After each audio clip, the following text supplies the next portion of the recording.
Ça y est, on voit le bout. Là où les dernières batailles. Voilà, générique.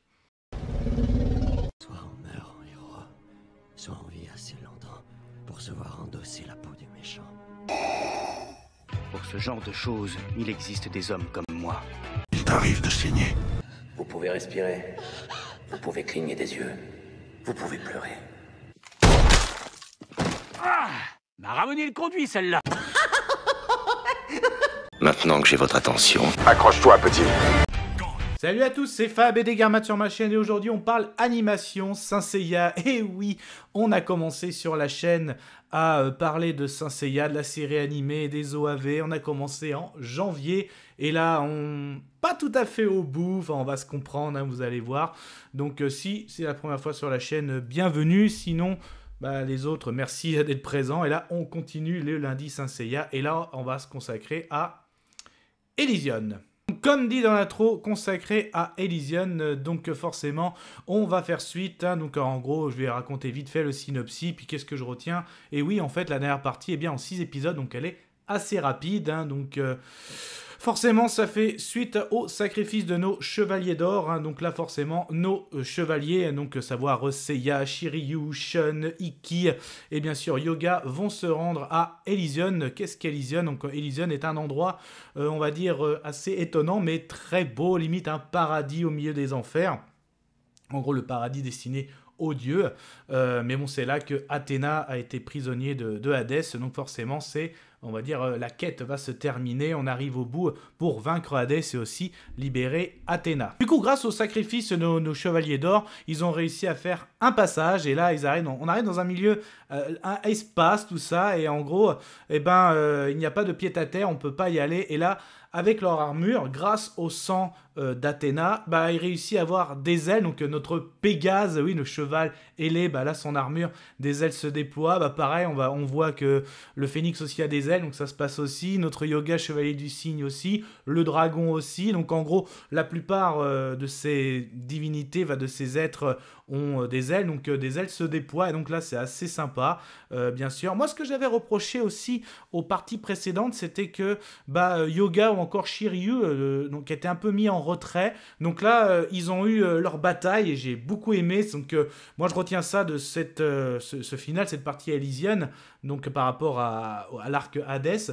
c'est aussi le retour en avant de Shiryu et Yoga. Notamment Shiryu a combattu contre le Minotaure, contre Basilic, Yoga contre le Griffon, j'ai beaucoup aimé notamment avec son mur de glace, là c'était vraiment pas mal du tout. Bon, Shiryu comme à son habitude, vous connaissez, mais c'est toujours aussi classe d'utiliser l'Excalibur, mais aussi les 100 dragons. Donc là moi j'étais content de revoir ces duels, je les trouve très très bons. Donc ensuite arrivé à Elysion, ils vont rencontrer, il y a le bras droit d'Hadès, donc Thanatos et aussi Hypnose. Donc ça va être eux vraiment le dernier rempart avant Hadès.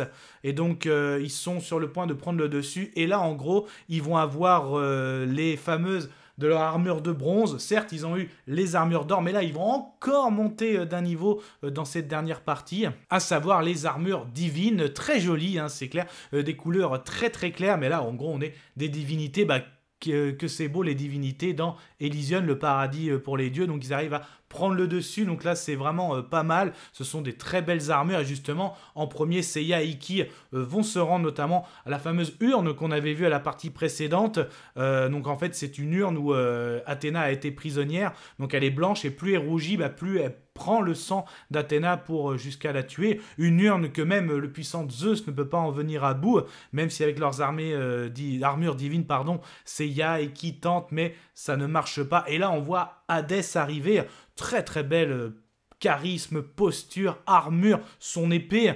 Je trouve Hadès vraiment, quel dieu, quelle divinité. J'ai vraiment beaucoup aimé. Et en fait, on a un duel où c'est vraiment la mort contre l'amour. Donc, même si nos chevaliers font vraiment corps dans cette dernière partie, donc là c'est pour ça, moi ce que je retiens vraiment c'est le retour de la fraternité de nos chevaliers de bronze qui sont passés par chevaliers d'or et maintenant armure divine, donc ça c'est vraiment pas mal du tout. Ils arrivent à remettre l'armure, Seiya arrive à remettre l'armure de Saori, donc d'Athéna, hein, c'était vraiment ça, quand on est parti du sanctuaire au tout début de la partie d'Hadès, et donc là on a un fameux duel encore, donc on avait eu un duel contre Athéna et Poséidon, là on a eu Athéna contre Hadès, hein, qui s'est terminé comme ça, donc l'amour a pris. Il y a eu une participation de Poséidon, là je t'avoue j'ai pas trop compris, mais bon voilà, ça faisait plaisir, ça faisait un petit clin d'œil à l'arc, la bataille, ce qu'on peut dire, des océans ou des mers, donc on revoit Julian aussi, hein, donc quand quoi il s'était réincarné. Et donc forcément, moi je retiens aussi le sacrifice de Seiya, donc ça se termine là-dessus, on a Seiya qui s'est sacrifié, même si Hadès s'était souvenu dans l'Antiquité mythologique, où il y avait déjà eu quelqu'un, un Pégase avec le même visage similaire, qui avait réussi à blesser Hadès. Bah là c'est pareil, Seiya avait réussi à le blesser, mais il s'est même sacrifié en prenant un coup d'épée de Hadès, hein, et après Athéna a pris le dessus grâce aussi à l'aide des autres chevaliers. Donc là j'ai trouvé ça très très beau, et voilà, on a le sacrifice de Seiya, l'éclipse a été annulée, elle était sur le point de vraiment, oui, elle avait déjà bien commencé, donc tout est redevenu, tout est bien qui finit bien, bravo, donc Seiya a mérité le repos du guerrier. Voilà comment se termine l'arc d'Hadès. J'ai beaucoup aimé, hein, donc il y a plusieurs années entre la série originale et l'arc d'Hadès, donc le côté sanctuaire que j'avais trouvé pas mal aussi. Ce que j'avais aimé, c'était justement mettre en avant nos chevaliers d'or, donc ensuite cette deuxième partie, et pour terminer avec Elysion, donc juste avant c'était Inferno.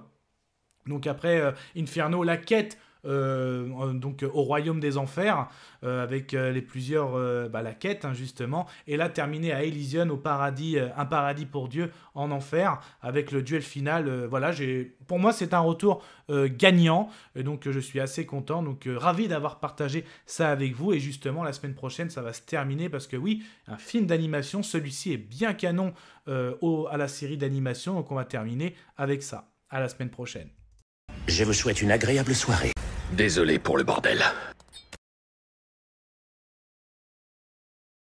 Au revoir.